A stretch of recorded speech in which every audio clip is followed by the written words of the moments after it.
안녕하세요, 시청자 여러분. 평상시에 다리가 불편하거나 붓고 아픈 적 많으시죠? 보통 한 자세로 앉아 있거나 오랫동안 서 있는 분들이 혈관 순환에 문제가 생겨서 하지정맥류가 발생하기 쉬운데요. 오늘은 이 하지정맥류에 대해서 전문의 원장님 모시고 정보 알아보도록 하겠습니다. 안녕하세요, 원장님. 반갑습니다. 안녕하십니까? 흉부외과 전문의 유상우라고 합니다.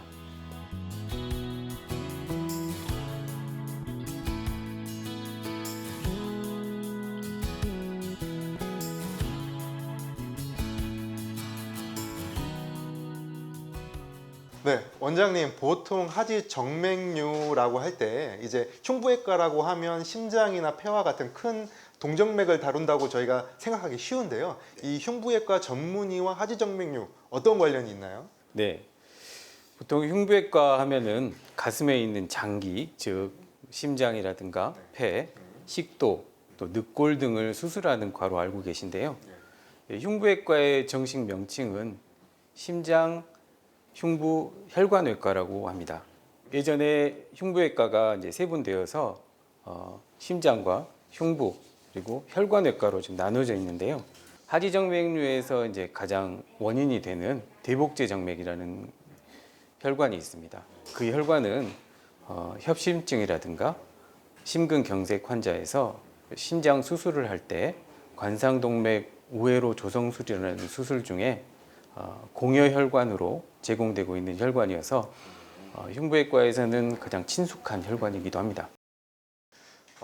원장님, 그럼 오늘의 본 주제로 좀 넘어가 볼게요. 네. 하지정맥류라고 하는데 하지정맥류는 어떤 질환인가요? 네. 하지정맥류는 다리 정맥의 이상으로 혈액이 심장으로 올라가지 못하고 역류하는 질환입니다. 심장에서 출발한 혈액은 동맥을 타고 온몸 구석구석으로 이제 이동을 하게 되고요.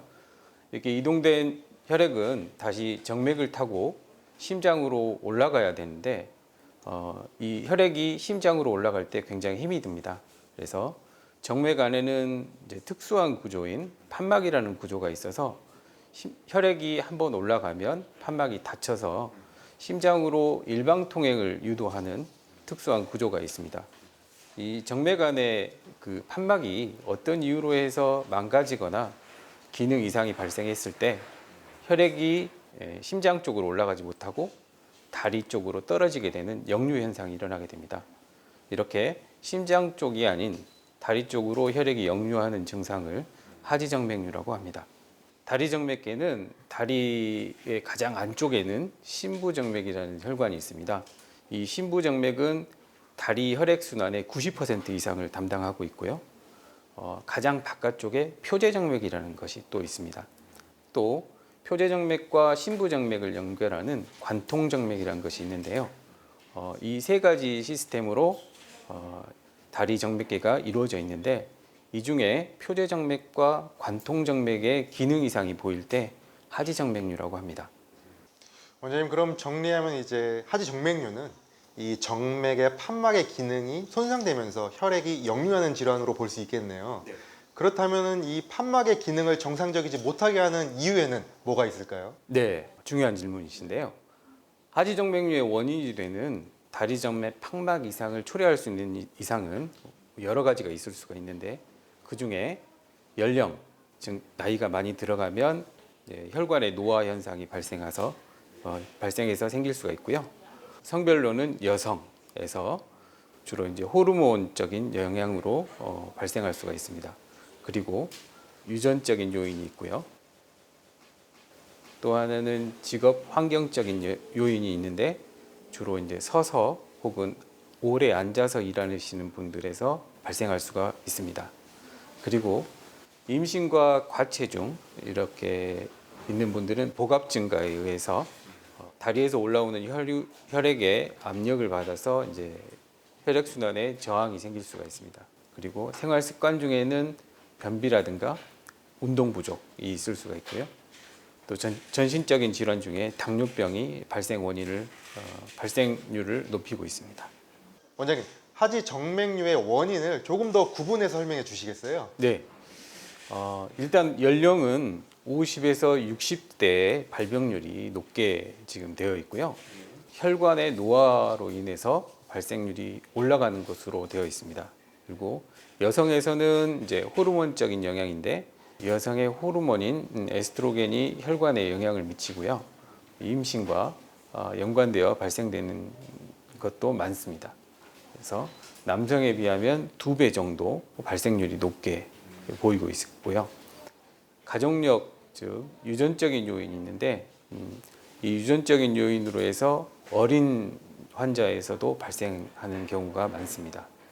그리고 임신과 과체중을 더 들 수가 있는데 이 임신과 과체중은 복압이 증가하면서 하지에서 올라오는 혈액의 흐름을 방해하기 때문에 전신적인 염증 반응이 생길 수가 있습니다. 생활 습관 중에는 이제 운동 부족과 변비 등도 마찬가지로 복압 증가가 원인이 되고요. 전신 질환인 당뇨는 혈당이 올라가면서 점성이 높게 유지가 되는데요. 혈액이 이렇게 점성이 높게 되면은 혈액의 흐름이 방해가 되고 이 혈액들이 판막에 달라붙어서 염증 반응이 생기게 돼서 발생률을 올리게 됩니다. 원장님, 보통 환자분들이 생각하기에 하지 정맥류라고 하면 정맥이 구불구불하게 겉으로 보이는 증상들을 주로 생각하기 쉬운데요. 이거 말고도 증상으로는 어떤 것들이 있을까요? 네, 하지정맥류 증상은 오후나 저녁으로 갈수록 심해지는 다리 부종, 그리고 다리의 피로감, 그리고 무겁다, 그리고 다리가 많이 저린다, 통증이 있다, 쑤신다, 혹은 또 밤에 다리가 어떻게 설명할 수 없는 불편감, 다리에 경련이 일어나는 야간 경련, 다리에 쥐가 난다고 표현들을 하십니다. 이런 일들이 있을 수가 있고요. 다리가 가렵거나 화끈거린다. 그리고 피부색의 변화, 또 재발성 습진, 주로 이제 피부염에 관련된 것이 있고요. 이런 것들이 심해지다 보면은 피부 전체적으로 딱딱해지는 지방 경화성 변화가 있을 수가 있습니다. 이 경화성 변화가 심해지면 피부에 괴사가 일어나는 피부 궤양도 있을 수가 있고 혈전성 정맥염으로 진행되는 경우도 많습니다. 증례 사진을 통해서 한 번 더 말씀을 드리면요. 증례 1에서는 다리 부종과 정맥류 혈관이 튀어나오는 증상을 보실 수가 있고요. 증례 2에서는 색소 침착과 재발성 습진이 지금 관찰되고 있습니다. 그리고 증례 3에서 지방 피부 경화, 즉 피부가 굉장히 딱딱해지는 증상이 발생하고요. 증례 4에서 피부 가운데에 피부 궤양이 발생하는 걸 보실 수가 있습니다.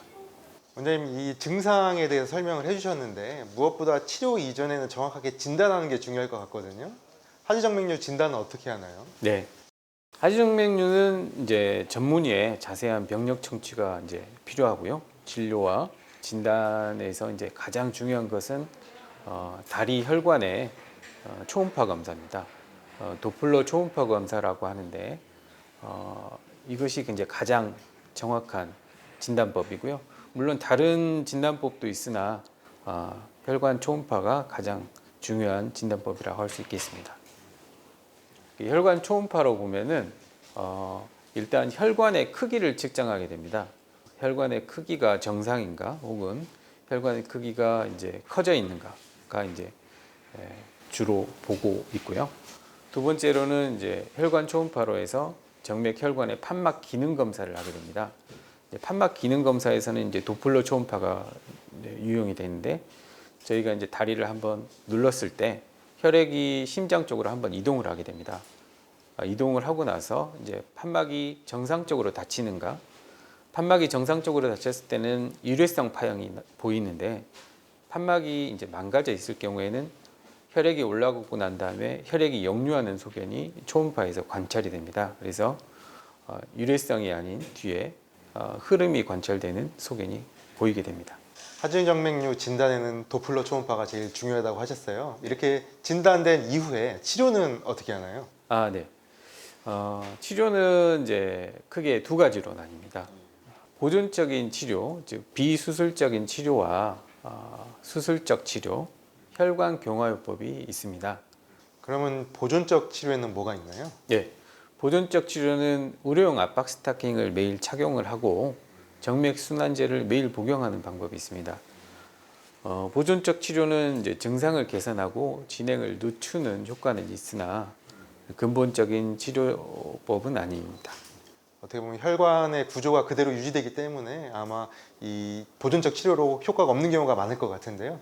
이런 경우에 수술을 해야 될 것 같은데 수술은 어떤 요법들이 있나요? 예, 수술 요법에는 이제 크게 두 가지 정도가 이제 보이는데, 초창기에 하지정맥류 혈관에 대해서 이제 피부 절개를 통해서 고위 결찰과 발거술이라는 수술이 있습니다. 이 방법은 대부분 이제 통증이 심해서 하반신 마취가 좀 필요하고요. 2, 3일간의 입원 치료와 보통은 일주일 정도 입원 치료를 시행을 하고요. 이 수술 방법은 이제 피부 절개를 통해서 시행하기 때문에 수술 후의 통증이라든가 염증, 감염, 피하 혈종 등의 합병증이 조금 높은 방법입니다. 고위 결찰을 위한 이제 피부 절개로 인해서 이제 신생 혈관이 발생할 수 있는데, 이 문제도 이제 재발 원인이 될 수가 있고, 이 고위 결찰 시에 혈관을 잘 결찰하지 못할 경우에는 재발 위험이 높은 보고들이 이제 연구 보고들이 있습니다. 원장님, 근데 보통 환자분들이 수술이라고 하면 굉장히 부담스러워 하실 것 같아요. 뭐 통증도 있고, 네네. 뭐 일부 부작용이 있을 수도 있고, 합병증이 있을 수도 있고. 그래서 수술을 좀 두려워하시는 분들에게 할 만한 시술적 요법은 또 무엇이 있을까요? 네. 다른 수술적 방법으로는 이제 최근에 혈관 내 치료법이라고 이제 있는데요. 혈관 내 치료법은 이제 피부 절개 없이 혈관에 이제 주사를 놔서 그 주사 구멍을 통해서 이제 기구를 집어넣고 그 혈관 안으로 집어넣은 것을 통해서 이제 혈관을 치료하는 방법이 있습니다. 수술 시간은 이제 대개 1시간 정도 소요가 되는데, 혈관 내 레이저 치료는 이렇게 혈관 안쪽으로 레이저 파이버를 집어넣어서 이제 레이저가 나오게 되고요. 레이저가 나와서 이제 혈관을 폐쇄하는 수술법이 되고, 두 번째 혈관 내 고주파 치료법도 마찬가지로 혈관 안쪽으로 고주파 프로브를 집어넣어서 혈관을 폐쇄하는 방법이 되겠습니다. 원장님, 다양한 치료법에 대해서 말씀해 주셨는데 이 치료법에서도 혹시 주의해야 될 이제 합병증은 없을까요? 네, 이제 수술적 치료 방법인 고위결절 기술과 발거술에서는 이제 피부 절개와 혈관 제거가 이루어지기 때문에 통증이 심한 편입니다. 그래서 하반신 마취가 좀 필요하고요. 입원 기간도 되게 최소 2, 3일, 보통은 일주일 정도 입원 치료를 하게 됩니다. 그래서 회복 기간도 좀 긴 편이고요. 또 합병증으로 통증이라든가 흉터, 염증이나 감염, 피하 혈종 이런 것들이 이제 좀 높게 발생하는 편입니다. 열 에너지를 이용하는 레이저나 이제 고주파 치료에서는 수술부의 통증이라든가 당기는 느낌, 그리고 불편감, 압통 이런 것들이 있고, 약물 치료가 필요한 것은 약 5% 정도 보고되고 있습니다. 멍이라든가 피하 출혈 등이 있을 수가 있고요. 이것도 되게 2에서 4주 정도 지나면 호전이 되고 있습니다. 수술부의 색소 침착이라든가 신경장애, 혈전성 정맥염 등이 발생할 수 있고요. 피부 화상, 창상의 농양이라든가 림프 누공, 동정맥류 같은 합병증은 1% 미만에서 보고되고 있습니다. 이 수술에서 이제 가장 심각한 합병증이라고 할 수 있는 것은 이제 심부정맥 혈전증인데요. 발생률은 굉장히 낮은 편입니다. 0.01에서 0.02% 정도 발생하게 되는데, 이도 수술 후에 빨리 보행을 하고 압박 스타킹을 착용하게 되면은 예방될 수 있습니다. 원장님, 이 합병증에 대해서 말씀해 주시니까 시청자 여러분들이 이게 예방이 더 중요하겠다라는 생각을 하실 것 같아요. 하지정맥류 예방을 하려면 어떻게 해야 될까요? 예, 하지정맥류의 예방은 이제 오래 서 있거나 앉아 있는 것을 피하셔야 됩니다. 그리고 가급적이면 이제 활동하실 때는 의료용 압박 스타킹을 착용하시는 게 좋고, 또 취침 시에는 의료용 압박 스타킹을 반드시 벗고 심장보다 10에서 15cm 정도 다리를 높게 유지하면서 주무시는 것이 증상의 이제 병의 진행에 늦출 수 있는 방법이 되겠습니다. 그리고 생활 습관에서도 이제 체중 감량, 또 운동, 식습관 개선을 통해서 이제 변비를 줄이는 것이 이제 예방에 도움이 되겠고요. 스키니진이라든가 하이힐은 이제 정맥류를 좀 더 증상을 심하게 할 수가 있고 발생을 증가시킬 수가 있어서 피하시는 게 좋겠습니다. 그리고 정좌라든가 다리를 꼬는 습관도 피하시면 이제 예방에 많은 도움이 되겠습니다.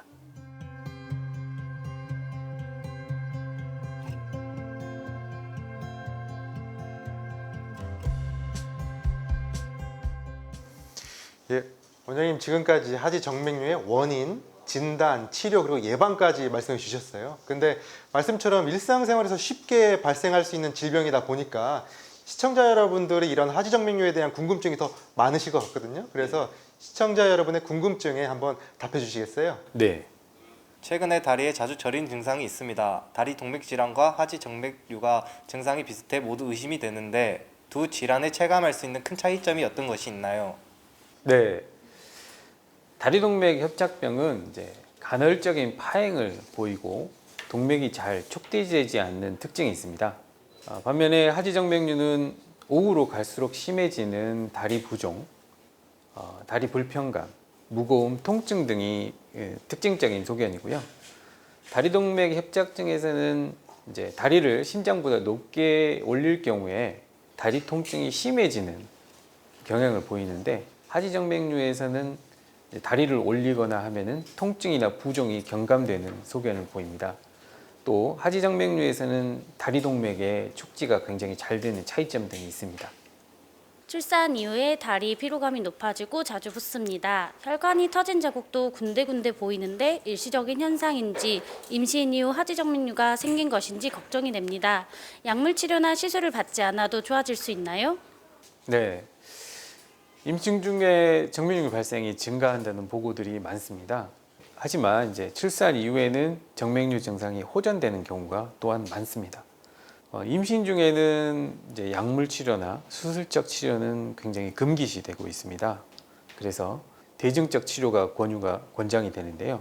대증적 치료에는 이제 의료용 압박 스타킹, 또 걷기 운동을 꾸준히 하는 방법 등이 추천이 되고 있습니다.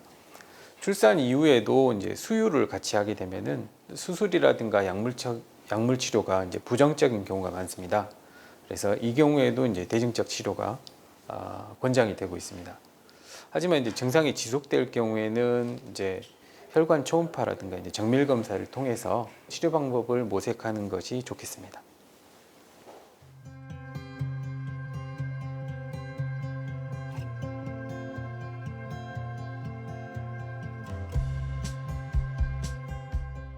원장님 지금까지 말씀해 주신 하지정맥류에 대한 추가적인 궁금증 OX 퀴즈로 알아보겠습니다. 원장님께서 OX로 답해 주시면 됩니다. 네. 네, 첫 번째 질문입니다. 밤에 쥐가 자주 나면 하지정맥류일 가능성이 높다. OX 답해 주세요. 네. 정답은 O입니다. 하지정맥류의 이제 대표적인 증상이 하지의 야간 경련입니다. 주간 동안 정맥순환이 이제 장애가 지속되면서 하지 경련이 이제 밤에 발생하는 경우가 많습니다. 원장님 두 번째 질문 드릴게요. 흡연과 음주는 하지정맥류에 좋지 않다. OX로 답해 주세요. 네, 정답은 O입니다. 하지정맥류의 다양한 원인 중에서도 이제 비만이라든가 음주, 흡연이 대표적인데요. 보건복지부가 지난 2018년도 조사한 결과에 여성에 비해 남성이 더 높은 비만율을 보이고 있고요. 비만이나 음주, 흡연으로부터 벗어나지 못하는 남성들은 자연스럽게 혈관 건강이 취약해질 수 있고 이는 곧 이제 하지정맥류로 이어질 수가 있습니다. 음주와 흡연이 이제 혈액의 점도를 증가시키고 끈적끈적해진 혈액이 이제 혈액 순환에 방해를 주고 있고요. 정맥 혈관 벽뿐만 아니라 판막을 손상시켜서 하지정맥류 위험을 높이고 있습니다. 원장님은 흡연이나 음주는 좀 하시나요? 담배는 예전에 끊었고요. 그러셨어요? 네. 5년 됐고 6년째고요. 예. 음주는 잘 못합니다. 혈관 건강을 잘 지키고 계시네요. 네. 다음 질문입니다. 일교차가 15도 이상 나면 하지정맥류의 가능성이 높다. OX로 답해 주세요. 예. 정답은 O입니다. 왜냐하면 이제 일종의 혈액순환 질환이거든요. 하지정맥류는 정맥 내부에 있는 판막이 이제 손상돼서 심장으로 이제 혈액이 못 올라가는 역류하는 질환인데요. 혈관이 이제 주변 온도에 따라서 이완과 수축을 반복하고 있는데 일교차가 크게 되면은 이제 혈관이 안 좋으신 분들은 이제 이완과 수축이 원활치 않기 때문에 정맥류 증상이 심해지실 수가 있습니다. 또 일교차가 커서 힘들지만은 이제 더위가 심한 여름에는 혈관 확장이 지속되기 때문에 역류가 이제 증가되면서 하지정맥류 증상도 심해질 수가 있습니다. 다음 질문입니다. 하지정맥류는 유전과는 관계가 없다. OX로 답해 주세요. 네, 정답은 X입니다. 하지정맥류는 유전적 영향이 큰 질환입니다. 부모 중에 한 명이 하지정맥류가 있을 경우에는 자녀의 발병률은 25%에서 60%까지 증가하게 되고요. 어린, 즉 10대에서 20대에서도 하지정맥류가 발생할 수 있습니다. 네, 다음 질문입니다. 하지정맥류 수술 이후에는 많이 걸어야 좋다. OX로 답해 주세요. 네, 정답은 X입니다. 회복이 어느 정도 되었다고 이제 판단이 되면은 걷는 운동은 굉장히 좋은 겁니다. 근데 압박 스타킹을 꼭 착용 후에 걸으셔야 좋고요. 장시간 걷거나 오래 서 있는 운동은 가급적 피하시는 것이 도움이 되겠습니다. 마지막 질문입니다.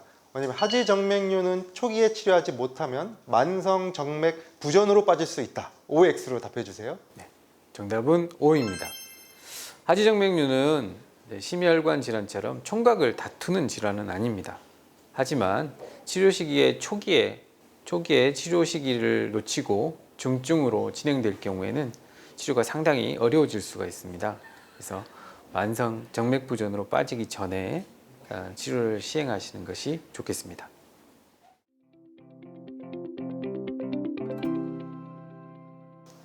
네, 원장님, 마지막으로 우리 시청자 여러분께 이 하지정맥류에 대해서 당부의 말씀 한마디 부탁드립니다. 네, 단순히 피곤해서 다리가 아프고 저리다는 생각을 하기보다 평상시 습관을 되돌아보는 게 좋겠습니다. 하지정맥류를 유발할 수 있는 환경에 노출되어 있거나 증상이 있다면 반드시 병원을 방문하시고 정확한 진단을 받으셔서 정맥, 혈관 건강 상태를 면밀히 살펴보시는 것이 좋겠습니다. 모든 질병이 그렇지만 하지정맥류 역시 초기에 근본적인 치료가 중요합니다. 그래서 망설이지 마시고 가까운 병원에 문의하시기 바랍니다. 네, 지금까지 건강라이프 현대인의 일상적인 질환인 하지정맥류에 대해서 흉부외과 전문의 류상호 원장님 모시고 알아봤습니다. 원장님, 도움 말씀 주셔서 감사합니다. 감사합니다. 내가 앓고 있는 질병, 그리고 내가 궁금한 질병에 대해서 내용과 사연 접수해 주시면 전문가 여러분을 찾아가 꼭 필요한 정보 전달드리도록 하겠습니다. 쏟아지는 건강 정보 속 꼭 필요한 정보만 찾아 전달드리는 건강라이프. 다음 이 시간에도 건강 전문가와 함께 찾아뵙겠습니다. 감사합니다. 원장님, 수고하셨습니다. 수고하셨습니다.